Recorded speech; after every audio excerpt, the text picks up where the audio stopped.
Collection করছে এই গ্রামের মাসের কাছে চায়ে চায়ে, এই যে না আবার গোস বাড়া নাক লইছে, হ্যাঁ তো নাক পারি না এই করতে। তাহলে ওই সব কোনায় সাগো ভোট দিয়ে কি করুন, আট করে সব কোনায় সাগো কত ঘর দরজা দিল, আমার ঘর নাই, আমি এখানে ঘর ঘর পাই, জাগো বাড়ি নিয়ে গোসাল আছে, দুই হেন পাড়া ঘর পাই। তোমার কোন ওয়ার্ডে? আমি তো দাদা তোমার দেশ, ইয়ে আমি আসি 6 বছরের কালে তো এই দেশে আসি, কিন্তু আমি তো এই দেশে নাই। তো তোমার ভোট ভোট ওঠে না এখানে? বুড়ার যদি ওদের থাকতাম এই দেশে, এই দেশে চাই আমার ঠিক। ভোট উঠলে তো এখানে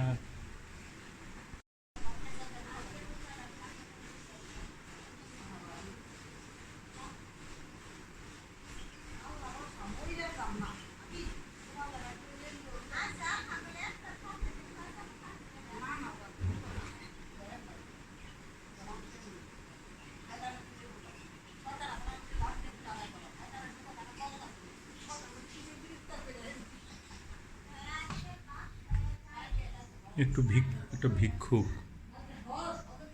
তার প্রাণ ভরা দুঃখ।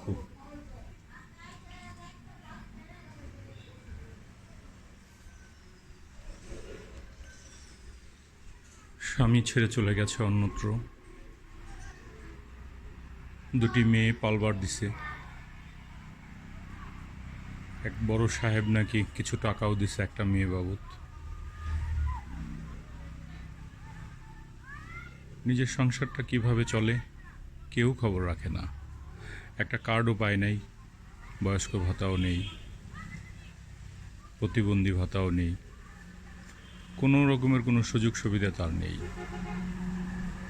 6 বছরের কালে সে এই দেশে এসছে দোহারে, পূর্ব ভিটা ফরিদপাড়া ছিল, ওই পার ভেঙে গেছে।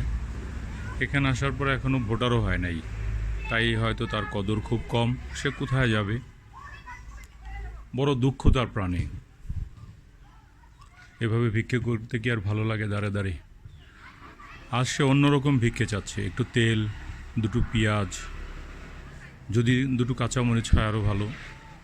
দিন শেষে এগুলো দিয়ে সে পাক করে খাবে, এগুলোর নাকি অনেক দাম, তাই বাজারে যেতে সাহস করছে না, সে পরিমাণ টাকাও তার কাছে নাই। তাই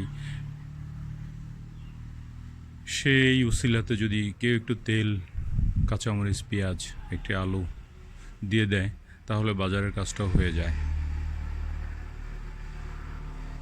যারা ভিক্ষা দেবে তারাও অনেকটা হিসাব করে, আগে 5 কেজি আলু আনতো, 5 কেজি পেঁয়াজ আনতো, 5 লিটার তেল আনতো। এখন এত দাম, সবাই 1 কেজি 1 কেজি আধা কেজি করে এনে জীবিকা নির্বাহ করে। খুবই হতাশা চারদিকে, উনি আর আগের মতো পাচ্ছে না ঠিক মতো। আল্লাহ তুমি সহায় থেকে ওই গরিবের, সচ্ছল করে তোলো তোমার বান্দাদের, কেউ যেন কষ্ট না করে।